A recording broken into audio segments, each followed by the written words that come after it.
Hello, everyone, and welcome to our Rolled Alloys webinar, Specialty Metals for Space Exploration. Today, we're going to give you a little bit of a company overview. We'll go over some of our commonly utilized materials from austenitic stainless steels, pH stainless steels, heat-resistant alloys, as well as super alloys. And we'll give a little melt practices overview as well. Rolled Alloys is a global supplier of specialty alloys that offers value-added services such as state-of-the-art material processing, a best-in-class e-commerce site, and metallurgical expertise. Some of our common alloys that we deal with are nickel, stainless steels, duplex specialty stainless steels, titanium alloys, and cobalt alloys. Forms that we deal with on a regular basis are going to be plate, sheet, and flat form, bar, pipe and fittings, as well as weld consumables. Rolled Alloys offers an array of different processing options to provide customers with custom cut parts as well. Our processing capabilities include laser cutting, plasma cutting, water jet, abrasive saw cutting. We also offer capabilities such as plate beveling, shear cutting, bar saw cutting, a laser and punch combo, pipe threading, and pipe beveling. Our speaker today is going to be Mr. Nick Hicks. Nick is an applications engineer within the Metallurgical Services Department of Rolled Alloys. Nick holds a BS in mechanical engineering from the University of Toledo and is pursuing his MS in material sciences from Worcester Polytechnic Institute. Nick's day-to-day duties include answering technical inquiries, providing performance analysis services, and understanding the needs of developing market segments.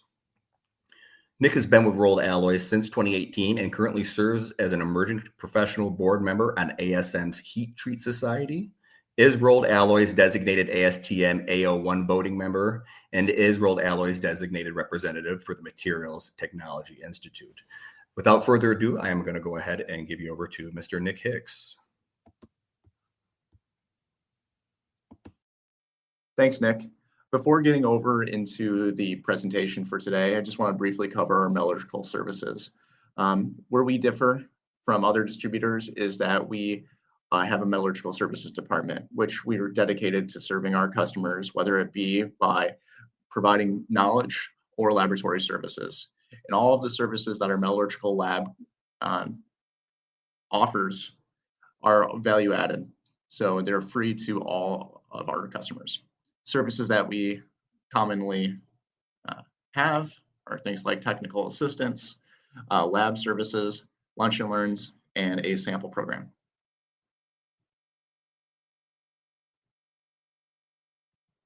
To jump into the commonly utilized materials, I'm going to first start off with austenitic stainless steels. Of all the stainless steels, austenitic stainless steels are by far the most common class of stainless steel.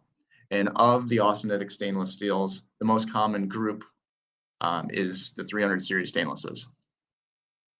With all the 300 series stainlesses, 304 is by far the most popular.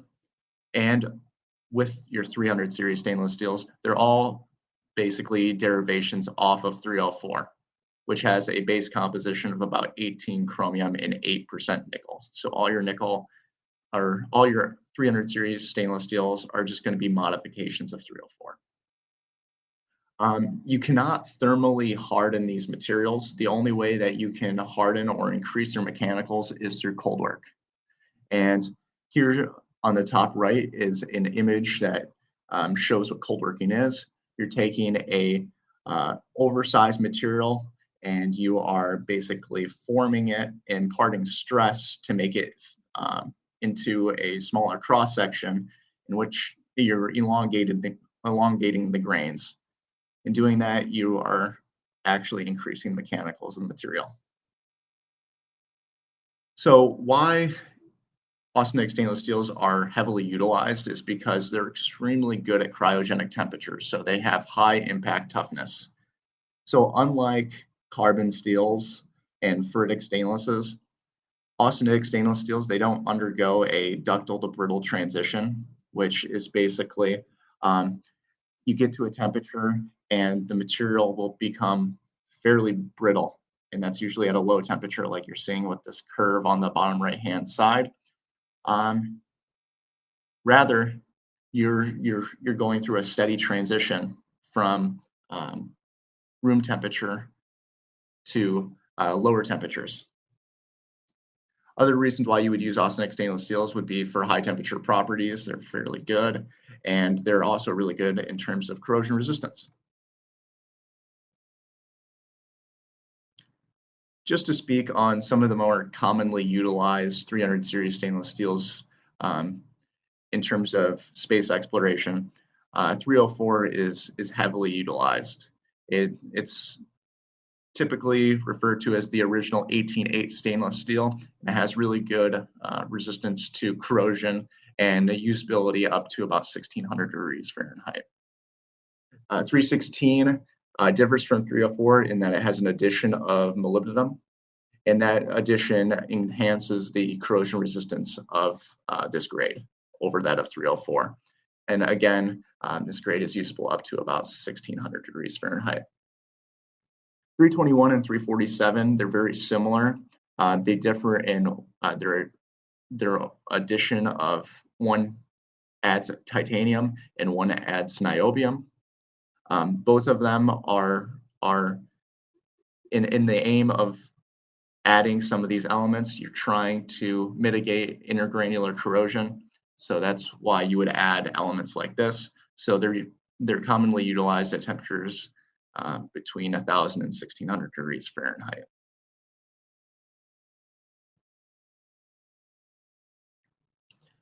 I briefly covered the topics of cold work and low temperature properties, but just to put it into perspective, um, these are just typical or minimum strengths for condition A, which is the annealed condition S, which is slightly cold worked, and then condition B, which is heavily cold worked for 304.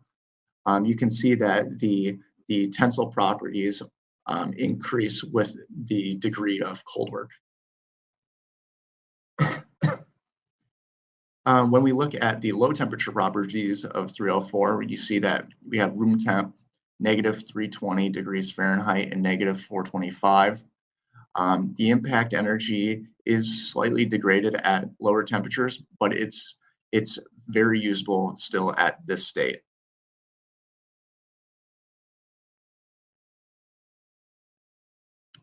So some of the common uses that you see austenitic stainless steels in are things like propellant tanks. Typically with propellant tanks, they're going to utilize the cold worked variant because of the requirement of high strength.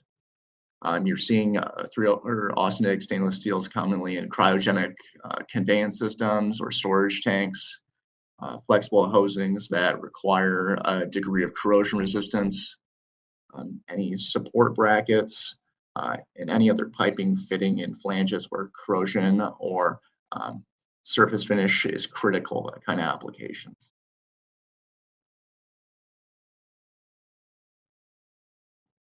Next up is our pH stainless steels. Uh, so this is a class of stainless steel that can be hardened upon heat treatment. And pH is just a acronym for precipitation hardenable. So when you do heat treat these materials, you're enhancing the mechanicals by growing precipitates in the actual microstructures, as you can see in the bottom left-hand side image. And when you start growing or when you subject them, these materials to this kind of heat treatment, commonly referred to as precipitation hardening or aging. And when you age these materials, these precipitates, they play a massive role in the mechanical properties of that given material. So usually there's a peak mechanical property for a material when it comes to its age conditions. you can see that you age. So in the bottom right-hand side, you can see that when you age a pH grade, you get a peak hardness, and then it starts to decrease in that you're overaging the material. So there is a peak mechanical property range. And for these grades, material is commonly supplied in the solution and yield condition, and then it is subsequently sent out for heat treatment, because for most applications, a lot of people will be utilizing pH grades in a wealth of different precipitation hardened parameters, which we'll go over a little bit later. So when it comes to pH stainless steels, there's three commonly utilized grades, that being 17.4, 15.5, and 13.8. The first number is denounces the chromium content of that grade. And the second number is that of the nickel content. So 17.4 would have 17% chrome and 4% nickel. That's how you would read that. 17.4 and 15.5 are very similar in that they are both chromium nickel copper precipitation hardened mold stainless steels. Both of them, they have an aging precipitate that contains copper. They're both very high strength, moderate corrosion resistance, and where they differ is that 15.5 offers a little bit better toughness than 17.4, and 15.5 is supplied in the remelted condition typically. And I'll get into that a little bit more later on what that actually means. Next up would be 13.8. So 13.8 differs from that of 17.4 and 15.5 in that it has an aluminum addition rather than a copper addition. And that aluminum is actually a constituent in the aging phase.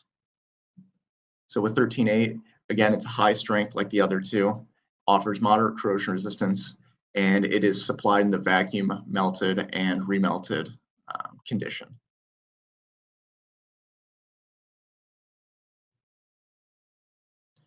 To give a little bit of perspective on the strength differences compared to 304 and the different ways you can actually age some of these materials, you can see 304's typical room temperature tensile properties here.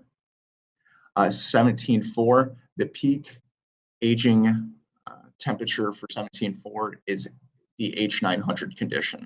So this will be the hardest you can get, or the highest tensile strength that you can get with 17.4 is when you heat treat it to the H900 condition. H1150 is an overage of the material. Same thing with 15.5 and 13.8, the peak aging temperature is slightly above that of 17.4 and 15.5. That is primarily because of the chemistry differences. But you can see that the tensile strength and the yield strength of 17.4 H900 is pretty high, and you see a little bit of a degradation in the properties, but greater ductility with the conditions that are overaged.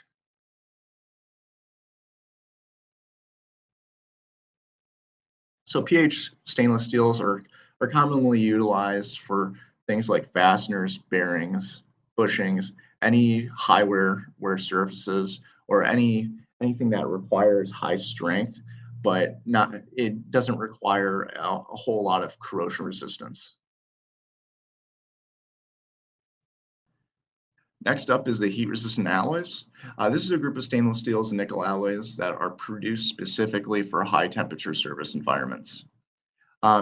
In terms of enhancing an alloy's heat resistance, you can add elements such as carbon, nitrogen, and sub-out iron for nickel to increase the high-temperature strength of a grade. Additionally, you can add things like silicon and aluminum to form a suboxide. To step back a little bit, with stainless steels, they form a continuous chromium oxide surface or surface layer. That's because they contain at least 11 to 12% chromium, which allows for that. When you add silicon and aluminum, you create So when you add silicon and aluminum to an extent where there's a suboxide that can form, the suboxide will form below that of the chrome oxide and offer additional resistance in terms of a heat resisting atmosphere. And then you can also add things like rare earth metals. And what that does is it makes the chromium oxide and your suboxides more tightly adherent to the actual metal surface. And when you make them smaller, tightly adherent, it doesn't mean that it is worse. It actually means it's better in that it's it's less likely to spall off, um, and things like that. So here's just a little diagram of some alloys that are considered heat-resistant alloys. Um, Here you're getting some overlap between your austenitic stainless steels, your 300 stainless steels. Some of them are also considered heat-resistant alloys. Then you're also seeing nickel alloys on this chart as well. So heat-resistant alloys is basically a very broad term. So based on this diagram, you're seeing some temperatures on the right-hand side in respect to what alloy. Uh, these temperatures are the maximum usable limits. Anything above these temperatures, you're going to start experiencing problems. Anything below, you're pretty good as long as you're in air. So that's that.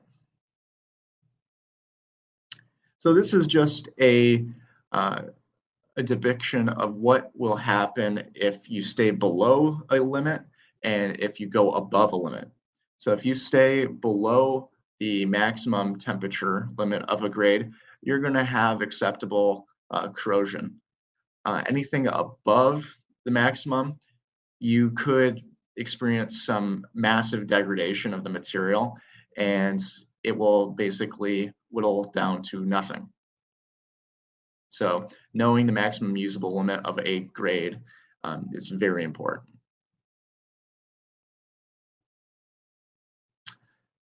So the last thing I want to talk about in terms of the commonly utilized materials for space exploration is that of superalloys. These are typically very complex alloys that are utilized for critical components, and they could require things like high strength. They could also be they could be used for their corrosion resistance, as they're typically better than that of stainless steels. So primary types of superalloys would include your nickel-based alloys, your cobalt-based superalloys, and your iron-based superalloys. And depending on the chemistry of your superalloy, they could be either solid solution strengthened, or they could be precipitation hardenable, which is what we discussed earlier when it came to some of the stainless steels being precipitation hardenable. So some of your superalloys can actually be precipitation hardenable as well. So I just brought up a new term here, solid solution strengthened. So what that basically is, it's a strengthening mechanism that is accomplished through just alloying. So that's what solid solution strengthening is. So for very important superalloys that are used commonly in space exploration are things like 625, 718, Alloy X, and 188. So I'm going to go through each one a little bit. 625 is a nickel-based solid solution strengthened alloy, and it's used a lot for its corrosion resistance and its high temperature properties, typically up to about 1800. So it's a very versatile superalloy in that it can deal with a lot of different surface environments. And what is creating the solid solution strengthening is the moly or molybdenum and niobium in the composition of this grade. 718, that is a nickel-based precipitation hardenable alloy, and it exhibits pretty good strength up to about 1400 degrees Fahrenheit in its hardened condition. And when we were talking about precipitation hardening of this grade, the precipitate is primarily niobium and nickel containing.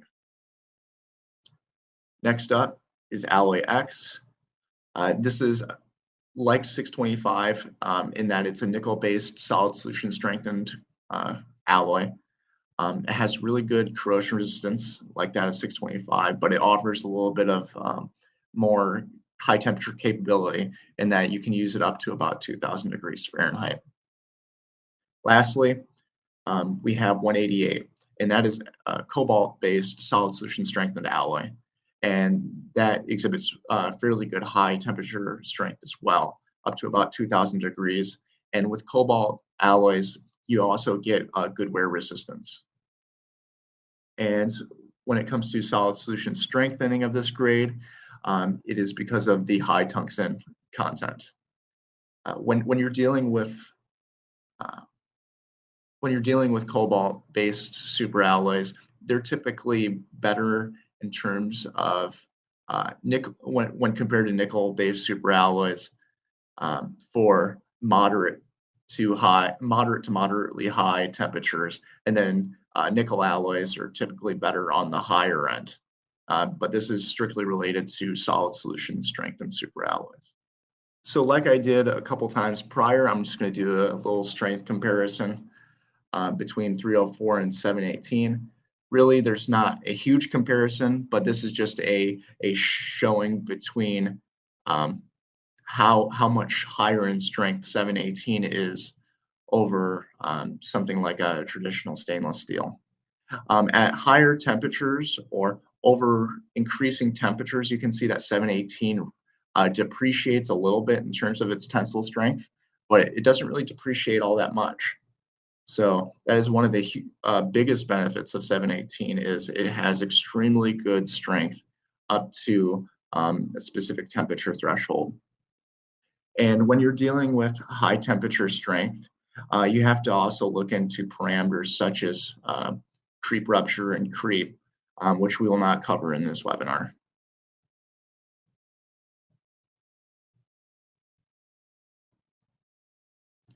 So next up, I just want to talk about superalloys and heat-resistant alloys and their use within the industry.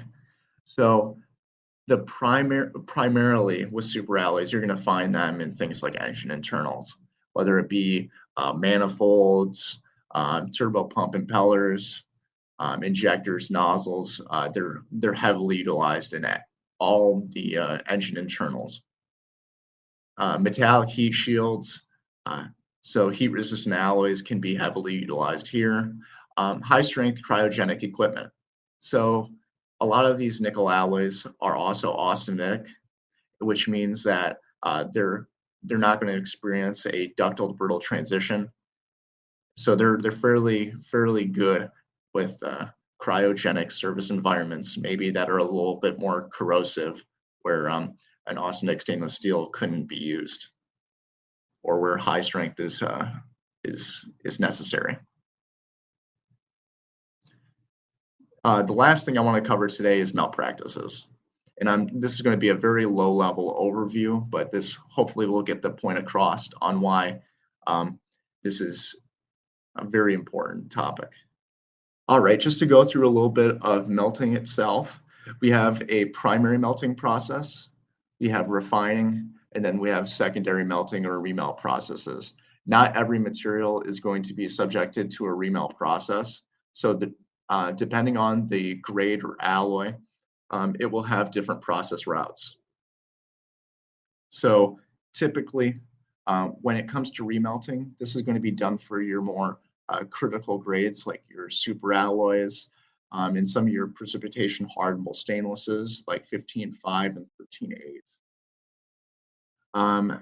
So to start off, with your primary melting, you have an electric arc furnace or an EAF or vacuum induction melting or VIM. Vacuum induction melting is done at a much lower scale, and it utilizes much cleaner raw materials, and it's doing it in a vacuum. So it's much less prone to environmental contamination compared to electric arc furnaces. So with your vacuum induction melting, you can go straight to a secondary remelt process rather than going to a refinement process. With your electric arc furnace, you're charging hundreds of tons of scrap, and it's not necessarily the cleanest scrap. And also, it's an air, so you have the potential for environmental contamination.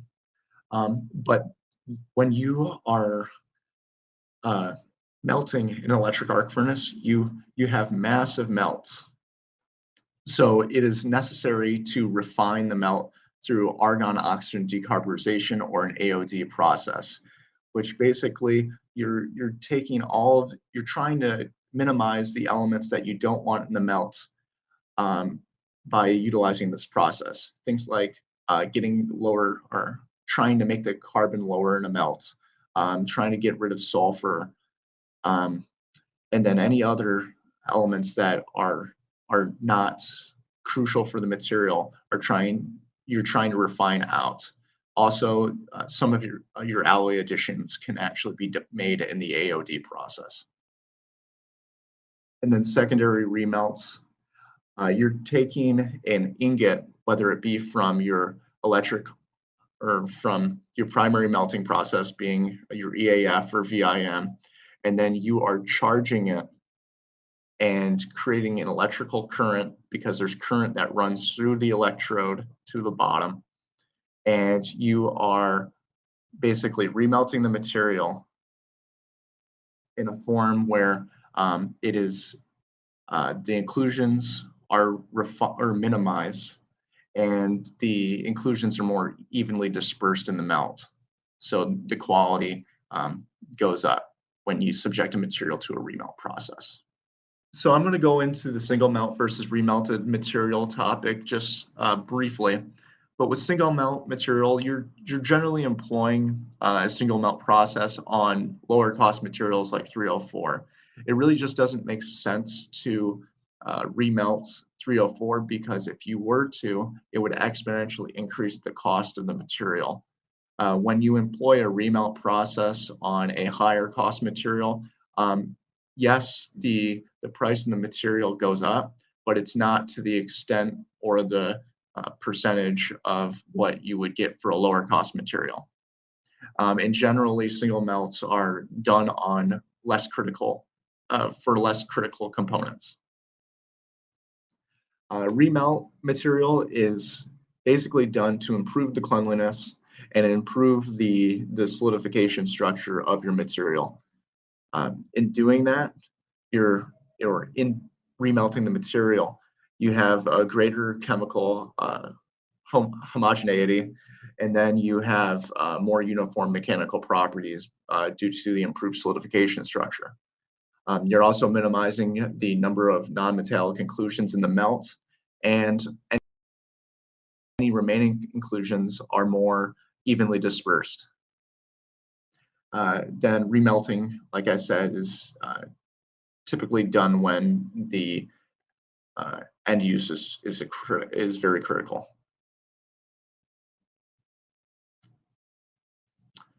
So that then concludes this presentation. I'm going to give this back over to Nick. Thank you so much, Nick, for the concise overview.